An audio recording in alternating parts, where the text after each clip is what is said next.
Hi everyone, thank you so much for joining me. I'm Lisa, pro makeup artist of 16 years, and today I'm going to show you this gorgeous makeup look using the Vieve Eye Essential Palette. It is gorgeous. I love all the shades in there. So easy and wearable. Do let me know if you want to see any more looks from this palette in particular. And then I've got an ask of you. Hit that like button and subscribe. Comment below and let me know what you like or what other things you'd like to see. I always get back to you. My channel basically is full of me sharing insider expert knowledge. As a pro makeup artist of 16 years, I share it all with you in a really cool, easy, ingestible way. So let me show you how to do this look. Let's get to it. So I'm going to start off by using the Vieve Essential Palette. I mean, hello. It does what it says on the tin. It's got every colour for every occasion. I'm in love. If you love warm, neutral colours, this is a palette for you to own. Where I'm actually going to start though is the underwear of the makeup. You know how important giving structure to make everything easier as you go on with makeup is. So I'm going to start off by using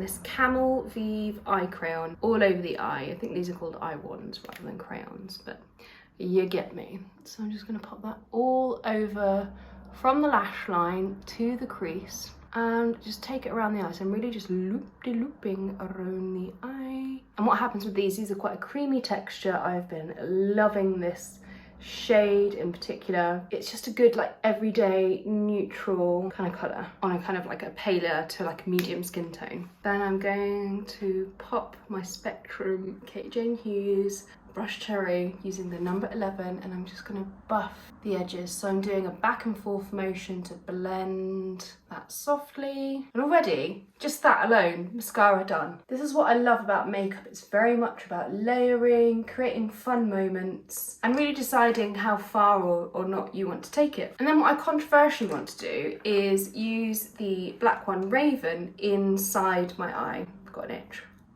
In the kind of waterline.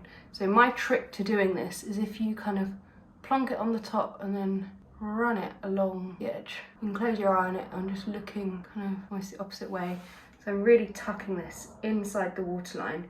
So it's going to give me a lot of glamour. So you can see how that instantly makes my eye colour, but any eye colour, pop against it. Do this with your eye open if you wear contacts, and I just kind of look the opposite way as I do it. I just find I get a bit more control with something so big. Then I'm going to take this smaller brush, number 13, and I'm just going to blend it along the lash line. And I'm doing along rather than circular because I want to keep it tight to that specific area.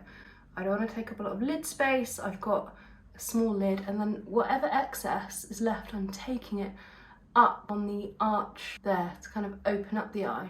So that mixing and blending creates kind of another colour. And then what I'm doing, can you see I'm pulling it, that colour down into kind of the bridge of the nose. It just gives it a bit more of a 70s kind of feel. And what's great about this, because it's cream, if you do any mistakes, you can just use a finger or a Q-tip or a clean brush just to kind of whip away any mistakes. And then what I like to do, this is why the Katie Jane Hughes brush set comes with it, is, and I got the 25 piece, is the towel, so you can wipe excess products. So normally I do that on a towel or a tissue or my hand, depending on what I have available to me. So you don't want any harshness, you want a lot of softness, especially in the edges. So the reason why I've used two colours is I really want definition. I wanted to double up one as an eyeliner as well. So now we're gonna go into the palette. So then I'm gonna start with the shade Buff, and I'm using that same number 13 brush, and then just gonna dab the excess product onto my towel and place that, kind of tilt my head back and place that in the crease area. So what I want to begin to do is create a lot of depth in the kind of outer edges of my eye to really make the magic of this makeup happen. Picking up some more. You can actually pick up the excess product left there as well in a corner. And it's a really light pressure I'm using. Don't want to do anything too heavy. If you struggle with pressure, a really good trick is to hold your brush kind of in the nook there of what your crab pincers and just tickle sort of from the elbow. Move your elbow, or you could do your wrist, whatever.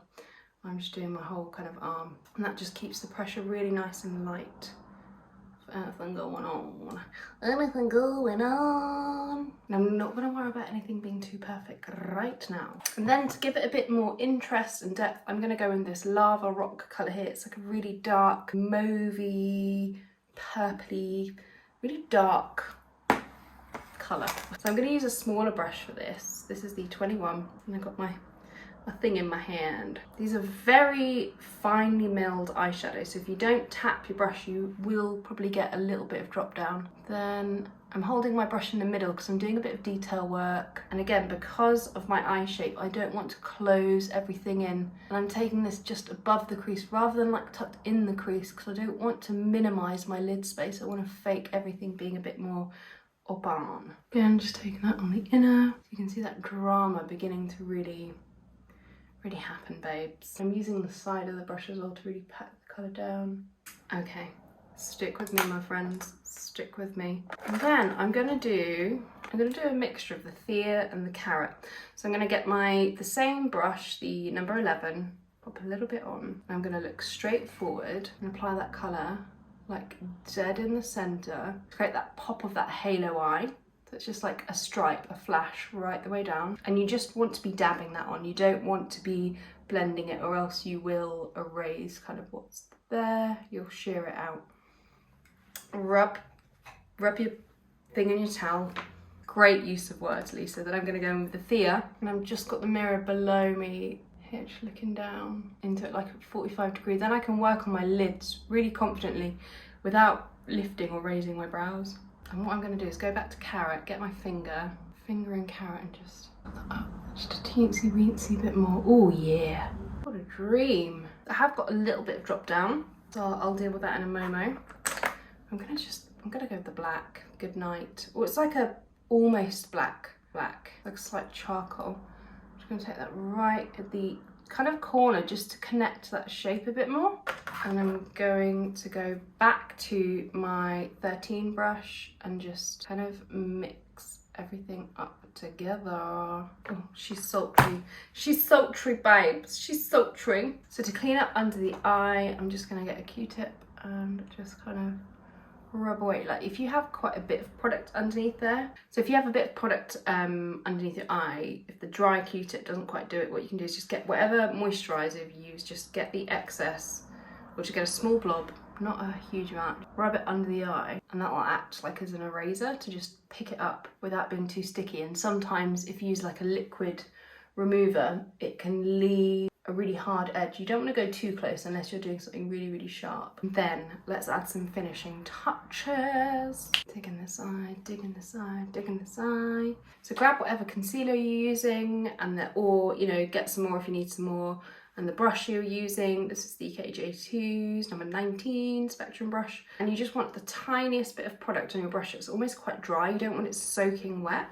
Then you can use this like an eraser basically to really smooth in all of those edges so you get that real airbrush feel. So you're not picking up the darker eyeshadow, just giving a bit of brightness and a bit more refinement around the edges. Nice. Really light pressure again, you don't want to go too heavy. And then let's go with mascara.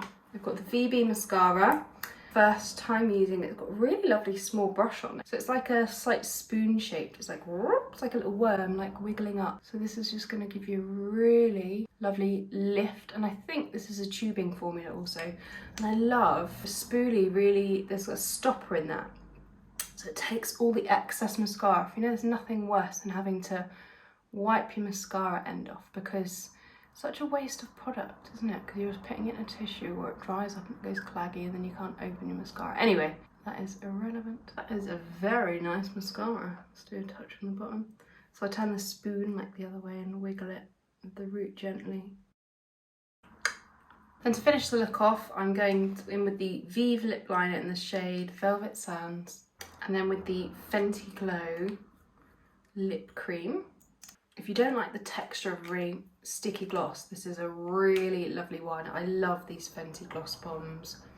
The creams are even more lightweight than the original gloss bombs they do, and they're a kind of flatter colour, but they still make your lips so juicy.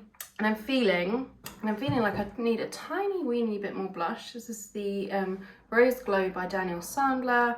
I'm just gonna pop some on my finger. These are just so gorgeous. And don't be afraid that they're quite a watery texture. They do blend really easily and they have a really long wear to them as well. And then we have the finished look. What do you think? We've gone for something super rock and roll and glam, but quite easy to do. And I'm sure you've got a lot of products like this at home, but I highly recommend this palette and the eye ones too. They're like, Let me know if you have a go recreating this look. I'd love to see your recreations. Follow me on Instagram for daily content. And yeah, I upload every Sunday, so see you next week. Thank you so much.